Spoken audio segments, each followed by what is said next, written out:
The town of Eldridge had always been unnervingly quiet in the autumn, but this year, the silence felt unnatural, like the very earth had stopped breathing. Trees stood like sentinels stripped of their leaves, their limbs clawing at the gray sky, as though begging for release from a curse no one dared name. Most of the houses had their curtains drawn and doors bolted shut, not because of crime or weather, but out of something deeper, fear stitched into the fabric of every window pane and whisper. Sheriff Colin Hargrove had lived in Eldridge his whole life, but even he couldn't deny the shift in the air these past few weeks. Animals had begun to disappear without a trace, no blood, no bodies, just vanished like breath on a mirror. Children woke up screaming about voices under their beds, and the old radio tower, long dead, crackled to life at midnight with unintelligible groans and sobs that made even the bravest men weep, without knowing why. But none of that explained what Colin found when he arrived at the Harrows family farm that Monday morning. The 911 call had been brief, garbled, cut off midway through a woman's voice screaming the word daughter, then static. He expected an accident, maybe another case of someone trying to flee the town's rising hysteria. What he found instead was worse. The house was open, not broken into, just open like it was waiting. The front door swung with the wind, creaking with an eerie rhythm that matched the pulsing in Colin's temples. Inside, there was no sign of struggle. Everything was in place, almost too in place, like a photograph rather than a home. The scent of old lavender and raw iron hung in the air. And then he heard it, a faint dragging sound from upstairs, like someone limping slowly in circles. He drew his gun, every sense on fire, and climbed the staircase with agonizing caution. The hallway was dim, lit only by the gray morning light leaking through dusty windows. As he reached the end, he saw her, Maya Harrows, the teenage daughter of Caroline and Evan Harrows, standing in the doorway of her room. But this wasn't the girl he remembered from town hall picnics and high school recitals. Her skin was sallow, almost gray, with veins like black ink blooming beneath the surface. Her eyes, once vibrant green, were clouded with a milky haze, yet locked onto him with unnatural awareness. She wore a nightgown stained in something dark and dry, her hair matted, her fingernails caked in dirt or worse. She didn't speak, only tilted her head slowly, bird-like, studying him with a curiosity that chilled him more than any growl or shriek ever could. "Maya?" Colin asked, not lowering his weapon, though a part of him felt shame even saying her name aloud in this moment. She blinked once. Then, in a hoarse voice that grated like broken glass, she said, "Don't kill me." Colin didn't breathe. The voice was hers, but wrong, like something was wearing it, mimicking her speech with too much precision, like a puppet pulling its own strings. "Where are your parents?" he asked, keeping his feet planted. She slowly raised her arm, pointing to the closed closet door behind her. That was when Colin noticed the crimson streaks leading from the hallway into the room, long, smeared trails like something had been dragged. He moved past her cautiously, his eyes never leaving hers. She didn't flinch, didn't move. She just stared with that same haunting expression. When he opened the closet, he found them, Caroline and Evan, contorted, silent, their eyes wide open in horror, their mouths agape, but not from screams. Their throats were intact. No bite marks. No blood. Just dead. And pinned to Evan's chest was a torn piece of Maya's diary, the edges burned, the words smeared but legible. "She's not all gone. Not yet. But she hears them now. And they are coming for us." Before Colin could react, he felt a presence behind him. Spinning, gun raised, he found Maya had moved just a few feet closer, still silent. But this time she whispered, "I didn't want to do it. They made me. And now you'll hear them too." Then came the sound. Not from her, not from anywhere in the house. It came from underneath. A deep, rhythmic thumping, like a heartbeat buried in the earth, growing louder, faster. Colin backed away, adrenaline screaming in his veins. "We have to go," he said, grabbing Maya's arm. It was cold, colder than any living thing should be, but she didn't resist. As they moved through the house, she kept whispering under her breath, almost chanting. At first, Colin thought it was gibberish, but then he caught the words. Between life and death, they speak. Between breath and silence, they feed. Outside, the morning fog had thickened into a soupy gray wall. Colin's radio was dead. His phone showed static. As he loaded Maya into the back seat of his cruiser, she turned her face to the window, pressing her cheek to the glass like she was listening for something. "They're close," she murmured. "They followed me. I wrote it all down. You have to find it before it's too late." Colin tried to demand answers, but she had gone silent again, her eyes fluttering closed like a dying candle. As he drove her to the station, he couldn't shake the feeling that he was being watched, not just by her, but by something else. Every turn of the road felt like it was folding in on itself. The trees looked wrong, bent in strange shapes, too still. Shadows darted where there was no light. Back at the station, things got worse. Maya was unresponsive. They put her in a holding room under observation. Colin tried to call the coroner, but no one answered. When he checked the surveillance footage of the Harrows house, the tapes were blank. Not just static, blank, like the system hadn't recorded anything at all. As if the house itself had erased the memory of what happened. That night, the station lost power. Backup generators failed instantly.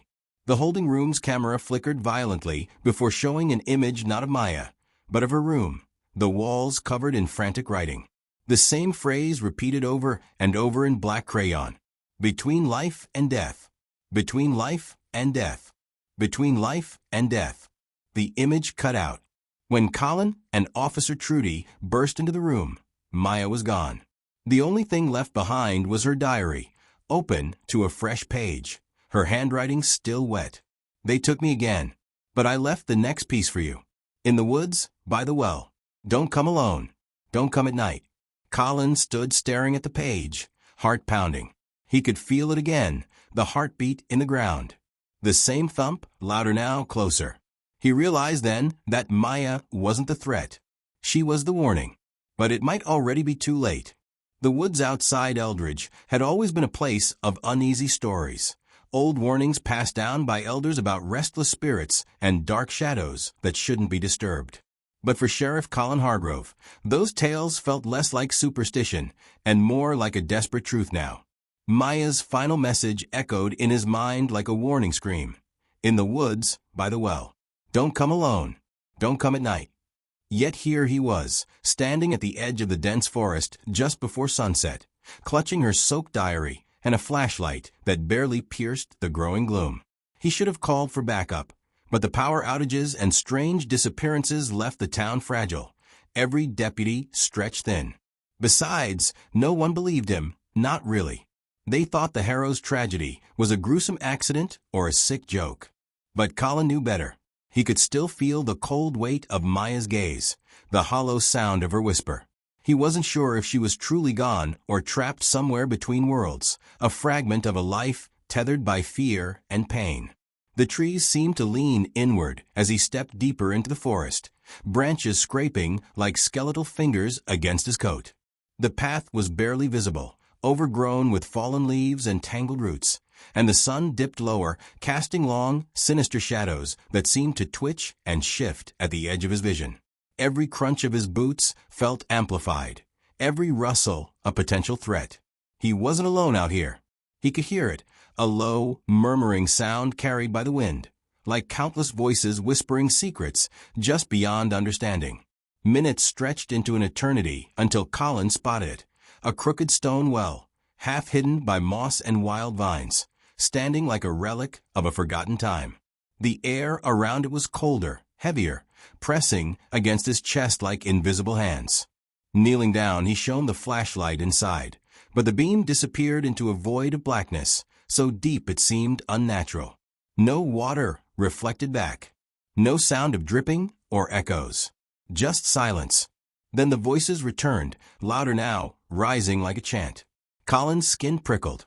The diary slipped from his grasp and fluttered to the ground, open to a page filled with frantic drawings, twisted faces, jagged symbols, and words in Maya's shaky handwriting. They lived between life and death, feeding on fear and broken promises.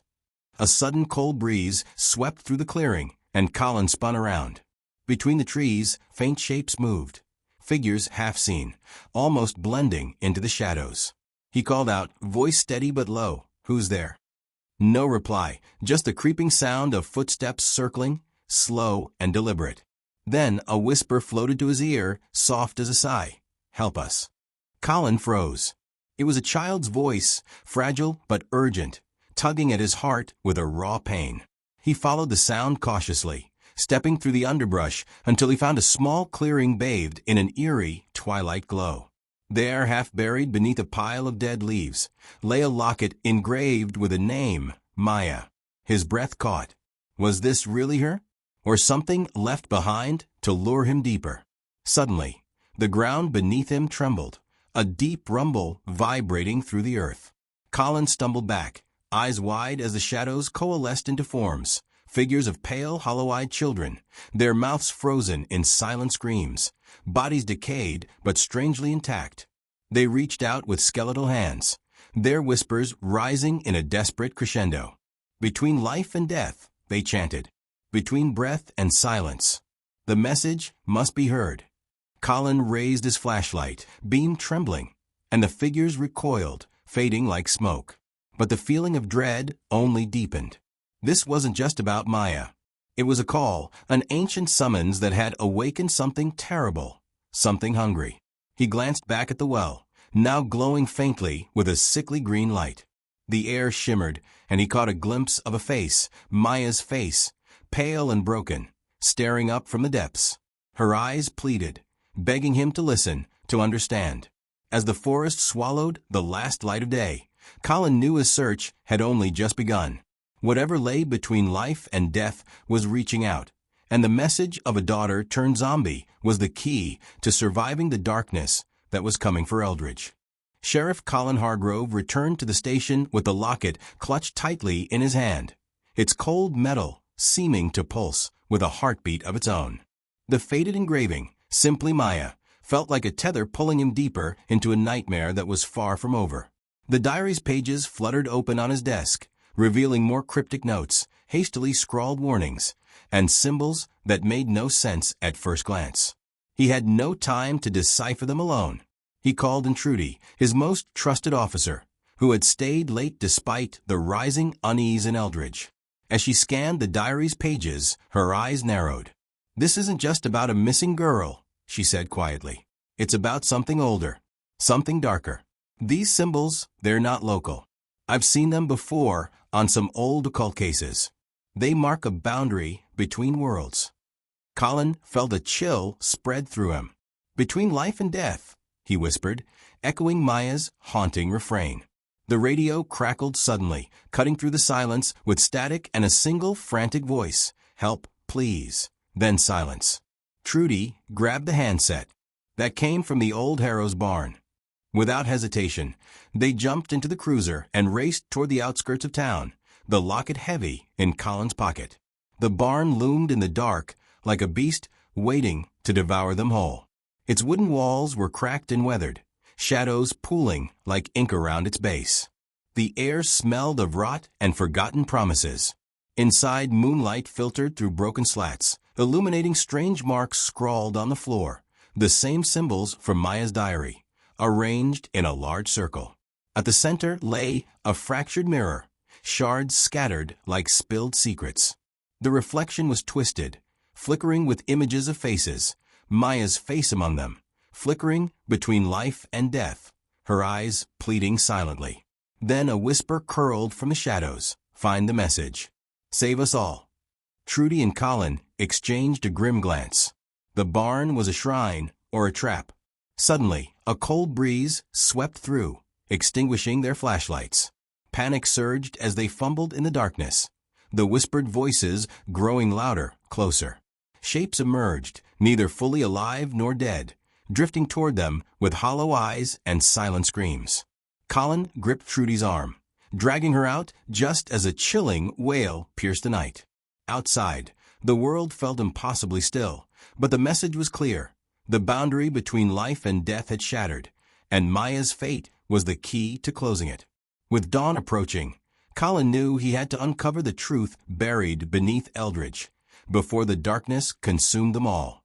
The first rays of dawn seeped weakly through the grimy windows of Eldridge Police Station, casting long, trembling shadows across the worn wooden floors.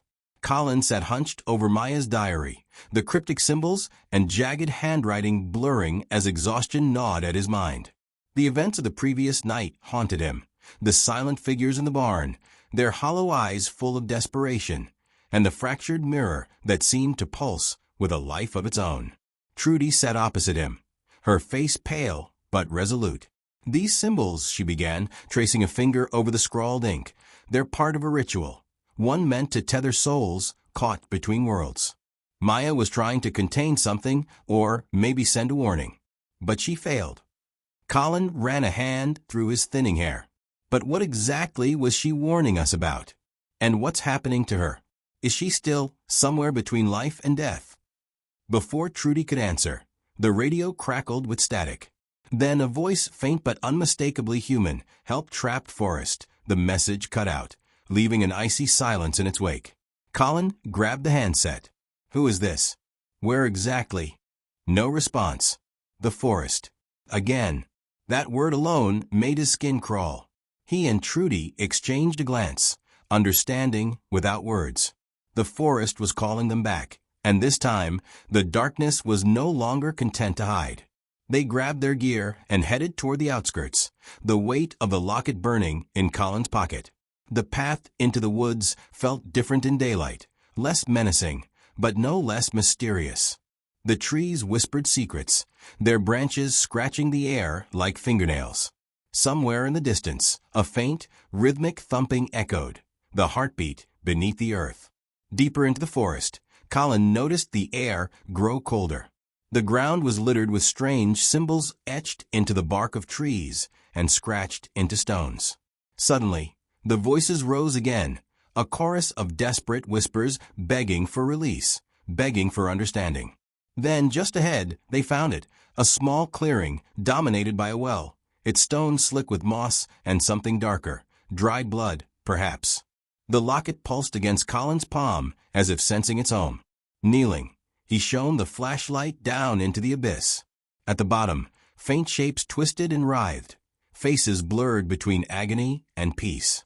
A cold hand seemed to reach out from the darkness, grasping for help. Maya's voice echoed softly in the wind. Between life and death, the message remains. Suddenly, a chilling wind whipped through the clearing, extinguishing their flashlight. In the pitch black, Colin and Trudy felt a presence closing in. Unseen eyes watching, waiting. And then silence. Too heavy, too complete. Colin's breath hitched. The message was clear. The boundary was thinning, and Eldridge was on the brink of losing its last hope. The sun had barely risen when Colin and Trudy returned from the woods, shaken but more determined than ever. The symbols, the whispering voices, and the well's eerie presence all hinted at something ancient and malevolent rooted deep beneath Eldridge. The diary's warnings weighed on Colin's mind like a stone sinking into dark water. They had to find out what Maya meant, what message she had left buried in the shadows between life and death. Back at the station, Colin spread the diary and photographs of the barn symbols across the table. Trudy studied them carefully, then looked up with a grim expression. "There's a pattern here. The symbols line up with old legends about a sealed gateway beneath the town. The well in the forest, it might be the entrance." Colin swallowed hard. "A gateway? To where?" "Between worlds," Trudy said quietly. "A place where the dead don't rest, and the living are never quite alive." Maya's message was a warning, not just about what happened to her, but what's coming. Colin's thoughts flashed to the Harrows family, to Maya's hollow eyes and fractured voice. "We need to see inside that well," he said, his voice steady despite the knot of dread tightening in his stomach. "We need to know what's down there." That night, armed with ropes, flashlights, and every ounce of courage they could muster, Colin and Trudy returned to the well. The forest seemed alive with unseen eyes, the shadows shifting with every step. The well's stone rim was cold and slick, the moss clinging like dark fingers. Peering over, Colin shone his light into the abyss, but the darkness seemed bottomless. Carefully, they anchored the ropes and began their descent. The air grew colder, damper, and the faint sound of dripping water echoed from the depths. As Colin's feet touched the crumbling stone ledge below, a whisper floated past his ear, soft, urgent, impossibly close. "Find the message. Find the message." The walls of the well were lined with carvings, ancient runes, twisted faces, and lines that shimmered faintly in the flashlight's beam. Trudy snapped photos, her hands trembling. Then, deeper down, they discovered a small, rusted box wedged in a crevice. Colin pried it open. Inside lay a bundle of papers, Maya's handwriting again, careful and clear this time. The pages detailed her discovery. A cult beneath Eldridge had long ago tried to open the gateway, to harness the power between life and death. Their ritual had gone wrong, releasing something that infected Maya, tearing her soul between worlds. The papers ended with a desperate plea. "The message is the key. It must be heard or all will be lost." Suddenly, the ground trembled beneath their feet. A chilling wind rushed up the well, extinguishing their flashlights and plunging them into utter darkness. From the shadows came a low growl, not human, not animal, but something ancient, hungry, waiting. Clinging to the ropes, Colin and Trudy fought the rising terror, knowing that the well was not just a gateway, but a prison. And whatever lurked below was breaking free. The darkness inside the well was absolute, swallowing every flicker of hope as Colin and Trudy clung to the ropes, their breaths ragged and hearts pounding. The growl echoed around them, low and guttural, vibrating through the ancient stones, like a living beast awakening from a long slumber. The air turned icy, each inhalation burning their lungs with a cold that was unnatural, as if the boundary between life and death was collapsing right there in the depths. "Hold on," Colin whispered, his voice trembling but steady. "We can't let it win." But the presence was relentless. Shadows stretched and writhed against the walls, coalescing into twisted shapes. Humanoid forms with eyes like burning embers and mouths that gaped in silent screams. Trudy's flashlight flickered weakly before dying completely, leaving them blind except for the ghastly red glow of those eyes. From the blackness, a whisper hissed, slithering through the air like venom. The message must be heard. The silence must be broken. Then, a searing pain shot through Colin's head. Visions exploded behind his eyelids. A young girl trapped in a cage of shadow, her eyes pleading. A town burning beneath a sky, torn open by darkness. The message wasn't just a warning. It was a call to action, a desperate plea to stop what had already begun. Gritting his teeth, Colin forced himself to open his eyes. The shadows recoiled at a sudden sound. Trudy had pulled out her radio, broadcasting a shrill burst of static. The noise fractured the darkness, giving them a fleeting moment of clarity. "Back up," Colin shouted, grabbing the rope. Together, they began their slow, painful ascent, muscles burning. Every second a battle against the pull of the abyss. The growls followed, angry and feral, but the shadows thinned as they neared the top. Finally, gasping for air, they burst from the well's mouth into the cold night. The forest was eerily still, the oppressive darkness retreating like a living thing wounded, but not defeated. Colin looked down at the papers from the box, Maya's message scrawled across them, desperate and clear. They had seen the darkness firsthand. The boundary between life and death was unraveling, and the message was the only hope left. "We have to get this to the others," Colin said, voice grim, "before it's too late." But even as they spoke, the woods seemed to hold its breath, waiting for the next move in a game older than time itself. Back in Eldridge, the town's uneasy calm was shattered by a storm brewing on the horizon, both in the skies above and the shadows lurking beneath. Colin and Trudy arrived at the police station, soaked and shaking from their descent into the well's abyss, clutching Maya's papers as if they were fragile lifelines. The rain began softly at first, then hammered against the windows with relentless fury, as if the very heavens were warning of the darkness creeping ever closer. Inside the cram station, Colin spread the diary, photographs, and Maya's recovered notes across the table. "We can't keep this to ourselves," he said, voice tight with urgency. "If the boundary between life and death is breaking down, the whole town is at risk."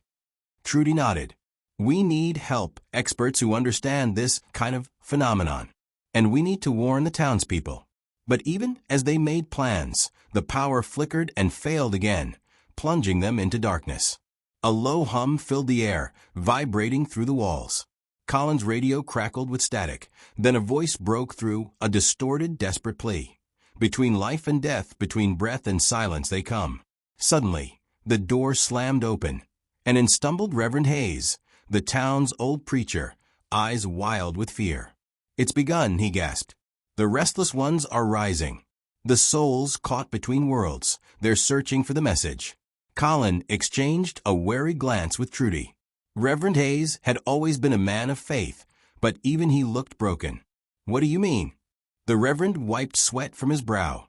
"There's an old legend of a curse placed on Eldridge by those who tried to breach the veil centuries ago.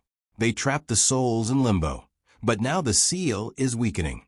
The dead don't stay buried, and the living, well, some don't stay alive." A cold dread settled over the room. Colin realized the stakes were higher than he'd imagined. Maya's message was no longer just a warning, it was a summons. A call to face the darkness head-on. As thunder rolled overhead, the three of them prepared to gather what allies they could, old historians, skeptics, anyone who might help decipher the cryptic warnings before the shadows swallowed the town whole. Outside, the rain washed the streets, but beneath the surface, something stirred. Something ancient. Something hungry. The gathering storm was more than weather. It was a reckoning. The night had fallen thick and heavy over Eldridge. The storm outside, now a relentless torrent, pounding against windows and rattling doors. Inside the police station, the flickering candles cast long, trembling shadows across the walls as Colin, Trudy, and Reverend Hayes gathered a small group of reluctant townsfolk and experts, historians, folklorists, and a skeptical doctor who had seen too many unexplained cases to dismiss the impossible.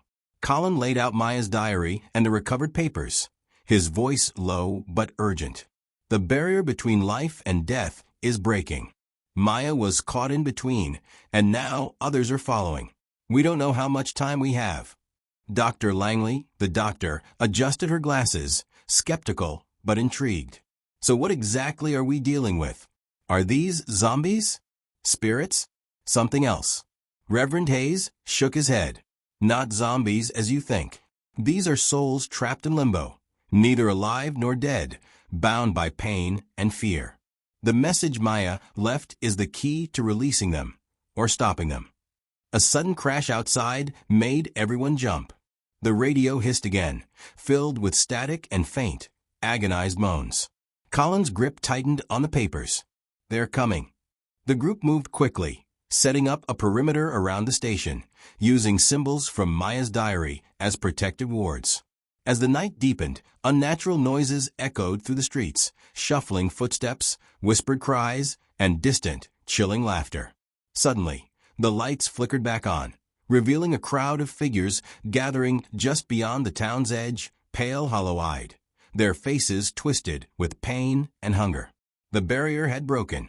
Colin stood firm, raising Maya's message high. "This isn't just a fight for Eldridge. It's a battle for the souls caught between life and death. We must send the message. We must end this." The group prepared to venture back to the well, the source of the darkness, knowing that whatever waited there could be their last chance, or their final doom. Outside, the unseen war had already begun. The rain had finally ceased, leaving the air thick with damp earth and a heavy silence that felt almost unnatural. Colin, Trudy, Reverend Hayes, and the small band of townsfolk approached the well once more, this time armed not only with ropes and flashlights, but with ancient symbols and prayers meant to seal the breach. Maya's message was folded carefully inside a weathered satchel, the fragile hope they clung to in this nightmarish fight. The forest around them felt different, quieter, yet more alive with unseen eyes tracking their every move. The moon cast a pale, ghostly light on the twisted trees, their branches seeming to grasp at the sky like desperate hands. Colin's heart pounded as they neared the well, the epicenter of the creeping darkness. The air was thick with tension when Reverend Hayes began the ritual, chanting in an ancient tongue while tracing Maya's symbols in the air. Trudy, and the others followed suit, voices shaky but growing stronger, filling the clearing with a haunting melody that seemed to ripple through the very fabric of the night. Suddenly, the ground trembled violently beneath their feet. From the depths of the well, a terrifying wail echoed, a sound of pain, rage, and sorrow that pierced their souls. The shadows erupted into grotesque shapes, twisted forms of the lost souls, desperate to break free, their eyes burning with torment. Colin stepped forward, holding Maya's message aloft, his voice steady despite the chaos. This message is your release. Between life and death, there is hope. Listen and find peace. A deafening silence fell. Then, slowly, the twisted figures began to falter. Their eyes softened, their snarls turning into cries of relief. One by one, they dissipated into shimmering light, drifting upward like embers in a breeze. The well's darkness receded, the ominous glow fading to nothing. But as the last light vanished, Colin felt a cold breath on his neck. Turning slowly, he found himself face to face with Maya, her eyes no longer hollow, but filled with a haunting sorrow and a final, faint smile. "Thank you," she whispered. "Remember the message always." And then she faded, finally free.